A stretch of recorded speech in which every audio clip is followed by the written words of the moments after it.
안녕하세요. 예뻐지는 교정 이야기 교정 전문의 박현정 원장입니다. 윗니가 아랫니보다 전방에 위치하고 있어야 하는데 아랫니가 윗니보다 전방에 위치하고 있는 경우를 이가 거꾸로 물린다고 하고요. 이것을 반대교합이라고 합니다. 단순히 치아만 거꾸로 물리는 치성 반대교합이 있을 수 있고요. 윗턱과 아래턱의 전후방적인 골격 차이로 인해서 이가 거꾸로 물리는 골격성 반대교합, 골격성 3급 부정교합이 있을 수 있습니다. 단순히 치아만 거꾸로 물리는 경우라면 어떤 장치를 사용을 해도 쉽게 개선할 수가 있는데요. 골격성 3급 부정교합의 경우에는 좀 더 복잡한 장치를 사용하게 됩니다.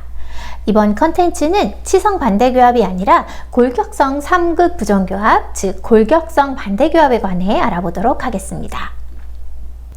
모든 부정교합은 유전적인 요인과 환경적인 요인이 복합적으로 작용을 합니다.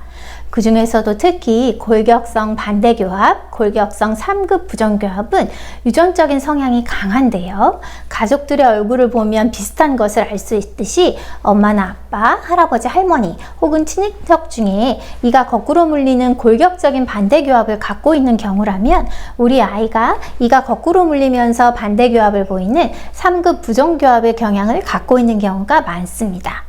이런 유전적인 요인 말고도 혀의 위치가 낮다든지 혀를 내미는 버릇이 있다든지 혹은 위아래 치아가 닿으면서 간섭이 생겨서 미끄러지면서 반대교합을 이루는 환경적인 요인이 있을 수 있고요. 유전적인 요인과 환경적인 요인이 동시에 나타날 수도 있습니다. 골격성 3급 부정교합 같은 경우에는 페이스 마스크를 주로 이용하게 되는데요. 우리 얼굴뼈를 살펴보면 우리 얼굴뼈는 수많은 뼈로 이루어져 있습니다. 그 중에서도 위턱뼈는 보시는 것처럼 하얀색 부분인데요. 왼쪽과 오른쪽에 두 개의 뼈로 이루어져 있습니다. 이 위턱뼈가 얼굴뼈와 봉합이라는 것으로 연결되어 있는데요. 이 봉합 부분에 뼈가 성장하면서 얼굴이 커지게 됩니다. 즉 봉합 성장을 하게 되고요. 아래턱뼈 같은 경우에는 보시는 것처럼 한 개의 뼈로 이루어져 있습니다. 아래턱뼈는 길이 성장을 하기 때문에 아래턱뼈 자체를 못 자라게 할 수는 없습니다. 예전에는 아래턱뼈가 자라지 못하도록 층캡이라는 장치를 사용을 했었는데요. 층캡이라고도 하고 층컵이라고도 합니다. 이렇게 아래턱뼈가 자라지 못하게 하는 장치를 사용하다가 장치를 그만 사용하게 되면 캐치업 그로스, 따라잡기 성장이라고 해서 그동안 자라지 못했던 아래턱이 자라나오기 때문에 요새는 층캡이라는 장치를 거의 사용 안 하고 있습니다. 그럼 어떻게 전치부 반대교합을 동반한 골격성 3급 부정교합을 치료할 수 있을까요? 우리가 아래턱뼈 자체의 성장을 막을 수는 없지만 위턱뼈는 성장을 조절할 수 있습니다. 좌우측 두 개의 뼈로 되어 있는 위턱뼈를 확장시키고 전방으로 끌어낼 수 있는데요. 바로 이때 사용하는 장치가 페이스 마스크라는 장치입니다. 이 페이스 마스크라는 장치를 구강 내에 연결하기 위해서는 여러 가지 장치를 사용하게 되는데요. 구강 내 장치는 환자 케이스에 따라서 다양한 형태가 있을 수 있지만 좌우측 두 개의 뼈로 되어 있는 상악골을 벌리는 확장 장치를 같이 사용하게 되면 상악골 자체의 봉합부도 느슨해지지만 상악골과 연결된 얼굴뼈의 봉합도 느슨해지고 이때 세포의 활성도가 높아지게 됩니다. 그래서 페이스 마스크를 이용을 해서 상악골을 전방 견인할 때 보다 효과적으로 상악골을 전방 견인할 수 있습니다. 그래서 보통은 확장을 동반한 페이스 마스크를 같이 사용하게 되고요. 보시는 것처럼 페이스 마스크를 사용하게 되면 상악골을 전방 견인시켜서 상악골의 성장을 유도하고요. 아래턱뼈의 성장 자체를 막을 수는 없지만 성장 방향을 하후방으로 바꿔서 전치부가 반대로 물리는 것을 해결할 수 있습니다. 케이스를 보시면 앞니가 거꾸로 물리는 골격성 3급 부정교합 환자인데요. 상악 확장을 동반한 구내 장치와 페이스 마스크를 사용을 해서 상악을 전방 견인하고 하악은 하후방으로 회전시켜서 반대교합이 개선되고 아래턱뼈가 나와 있는 모습이 조금 동그란 형태로 개선되었습니다. 두 번째 케이스는 만 9.4세의 환자인데요. 이가 거꾸로 물리는 양이 첫 번째 케이스에 비해서 많지는 않지만 골격적으로 주걱턱 양상을 보이고 있는 환자이기 때문에 상악 확장을 하면서 페이스 마스크를 사용을 해서 이가 물리는 것을 해결해 주었습니다. 얼굴 모양도 주걱턱 모습에서 약간 동그란 형태로 개선되었습니다. 이가 거꾸로 물리는 것은 가능한 조기에 치료해 주시는 것이 좋은데요. 반대교합을 그냥 둘 경우 위턱의 성장이 아래턱에 막혀서 방해받을 수 있고요. 아래턱의 성장은 좀 더 자유롭게 일어날 수 있는 환경이 지속되다 보니까 반대교합이 점점 악화될 수 있습니다. 최적기는 위 앞니가 영구치로 교환되는 시기인 만 7, 8세, 초등학교 1, 2학년, 초기 혼합체열기 시기에 치료해 주시는 것이 좋습니다. 얼굴 뼈는 나이가 들면서 점점 단단하게 융합이 되는데요. 이렇게 융합이 되면 위턱뼈를 전방으로 끌어낼 때 저항이 커질 수밖에 없습니다.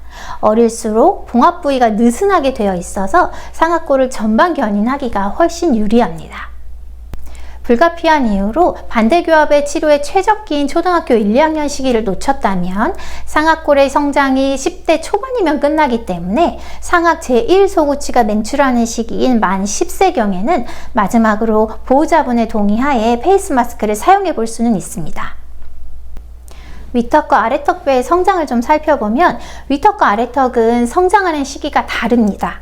위턱이 아래턱보다 더 먼저 성장하기 시작해서 더 일찍 성장이 끝납니다. 아래턱은 위턱보다 늦게 성장하기 시작해서 사춘기 급성장기에 급격하게 자라고 키의 성장이 끝날 때쯤 아래턱의 성장도 끝나게 됩니다. 어렸을 때는 얼굴이 작고 예뻤는데 점점 얼굴이 길어지고 주걱턱이 됐어요 하시는 보호자분들이 계세요. 당연히 이럴 수밖에 없는 게 어렸을 때는 위턱만 자라있는 상태이기 때문에 동글동글하고 귀여운 느낌이 나고요. 사춘기 급성장기를 지나면서 아래턱이 본격적으로 자라서 얼굴이 길어지고 주걱턱으로 성장하게 됩니다. 우리가 아래턱뼈의 성장 자체는 막을 수가 없고 키가 얼마나 자랄지 알 수 없듯이 아래턱뼈가 얼마나 자라나올지 알 수가 없습니다. 우리가 아래턱뼈의 성장량은 예측할 수 없어도 아래턱뼈의 성장 방향은 조절할 수 있는데요. 반대교합을 가진 경우 가능한 상악을 전방으로 견인하고 아래턱뼈의 방향을 하우방으로 회전시켜서 반대교합을 개선하고 난 이후에는 6개월에서 1년에 한 번씩 환자의 안모가 어떻게 변했는지, 교합 상태가 혹시 다시 거꾸로 물리지는 않는지 사춘기 급성장기를 지나 성장이 완료될 때까지 주기적으로 관찰하게 됩니다.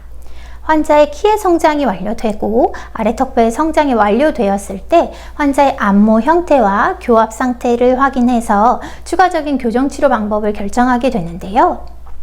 아래턱이 자라는 양이 많지 않아서 환자의 안모와 교합이 잘 유지되고 있다면 교정치료만을 통해 마무리할 수도 있고요. 심미적인 이유나 아래턱이 너무 많이 자라서 도저히 교정치료만으로는 조절하기 힘든 경우에는 흔히들 말하는 양악수술을 동반한 교정치료가 필요할 수도 있습니다. 오늘은 전치부 반대교합을 동반한 골격성 3급 부종교합에 관해 알아보았는데요. 페이스 마스크라는 장치가 부피가 크고 밖으로 보이는 장치이기 때문에 보호자분들이 우리 아이에게 페이스 마스크 사용하는 것을 꺼려하는 경우가 있으세요. 하지만 이 영상을 보시고 우리 얼굴뼈가 어떻게 구성되어 있고 성장이 어떻게 일어나는지에 관한 올바른 정보를 얻고 페이스 마스크가 사용하는 동안의 신미성은 떨어지지만 효과적인 장치라는 것을 꼭 알아주셨으면 좋겠습니다. 더 궁금하신 사항은 댓글을 남겨주세요. 감사합니다.